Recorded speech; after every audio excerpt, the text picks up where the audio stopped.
What's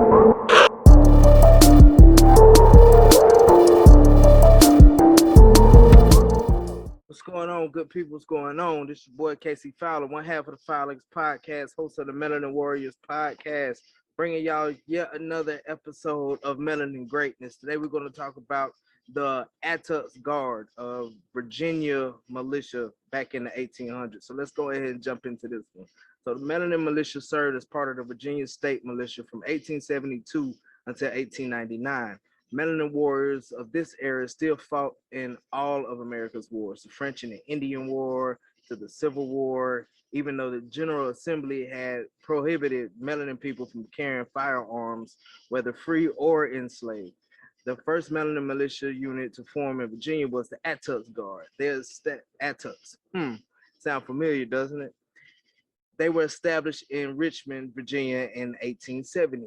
So let's back this thing up just a minute, man. You know what I'm saying? First of all, shout out to all my Virginia family out there. You know what I'm saying? R.I.P. Auntie Brenda. We miss you, baby. Melanin people were not allowed to carry weapons or ammo, even when they were allowed to join. They were still prevented from fighting, and things like that. So the British allowed the melanin people to come fight on their side, which prompted George Washington to go ahead and allow the melanin people to join his ranks as drummers and fifers at first. Then eventually, of course, we got to fight too. But that's a story for another day. After the war, melanin people were once again prohibited from joining militias and carrying firearms or ammo. So let's go ahead and fast forward this thing a few years.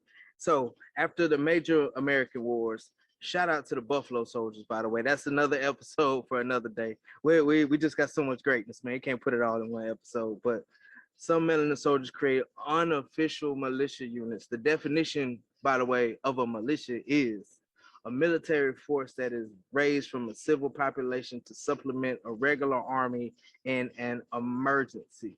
So the melanin people at this time frame created unofficial militia units. So we're just gonna keep going. Y'all can fill in the blanks on that one.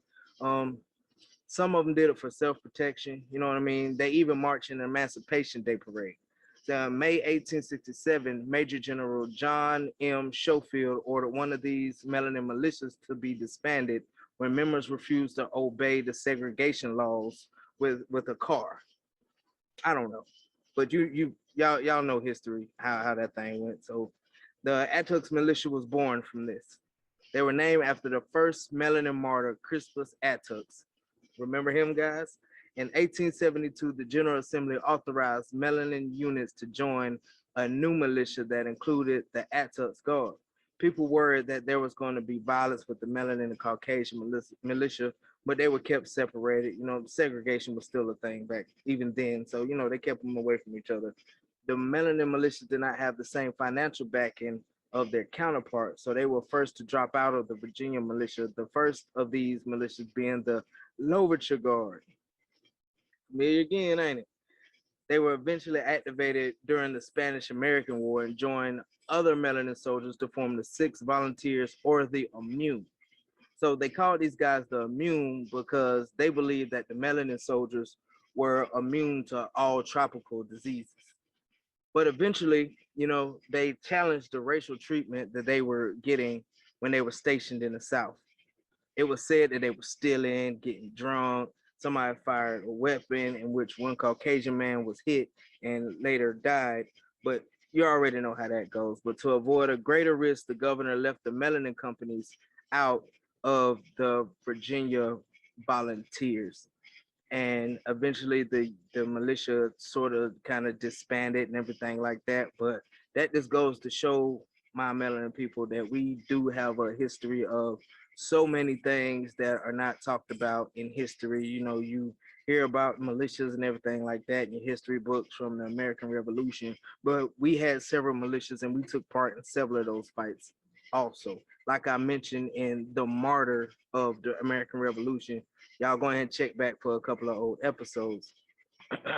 We kicked off the American Revolution, and because of high casualty rates and everything like that George Washington was taking, they incorporated us into their ranks. But like I said, another one for another day.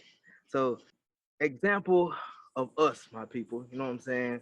Fight for a country we built, hated, discriminated, and yet we continue to fight for our country alongside our Caucasian brothers.